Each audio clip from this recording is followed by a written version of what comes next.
Hello everyone, welcome to my new mini blog. সেদিন ছিল হচ্ছে গুরু নানক জয়ন্তী, আর গুরু নানক জয়ন্তীতে আমরা যদি গুরুদুয়ারাতে না যাই তাহলে তো কেমন হয়।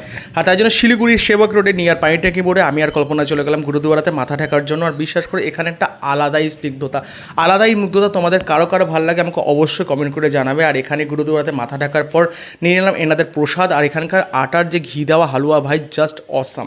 তারপরে চলে গেলাম আমরা একটু লঙ্গারের দিকে, আর লঙ্গারে গিয়ে দেখি প্রচণ্ড ভিড়, মানে এখানে শত শত লোককে, মানে হাজার হাজার লোককে এখানে খাওয়ানো হয়। তো প্রথমে দিয়ে দিল রুটি, তার সাথে ছিল হচ্ছে আলু ফুলকপির তরকারি। বিশ্বাস করে এত টেস্টি আর এত মুগ্ধ, তার সাথে ছিল ডাল, আর ডালটা খেয়ে তো জাস্ট মনটা ভরে গেল। এখানকার মতো ডাল কেউ বানাতে পারবে কি না জানি না, বড় বড় রেস্টুরেন্ট ফেল হয়ে যাবে। তারপরে চলে আসলো মিঠা চাওয়াল, তার সাথে ছিল পেঁয়াজের চাটনি। আর কি লাগে, এখানে শত শত লোককে এখানে খাওয়ানো হয় একদম ফ্রি অফ কস্ট। বিশ্বাস করে যেখানে লঙ্গার বলা হয়, আর এত সুন্দর জায়গা। তারপরে খাওয়া দাওয়া করে আবার আমরা চলে গেলাম একটু ভিতরে গুরুদুয়ারাতে, একটু জাস্ট আশ্রয়, মানে গুরুর সেবা নেওয়ার জন্য। এত সুন্দর জায়গা, আমার তো খুবই ভালো লাগে। ব্লগটা এখানেই শেষ করলাম, তোমাদের কেমন লাগলো অবশ্যই কমেন্ট করে জানিও। ভিডিওটি ভালো লাগলে অবশ্যই like, share and subscribe. Thank you for watching, thank you.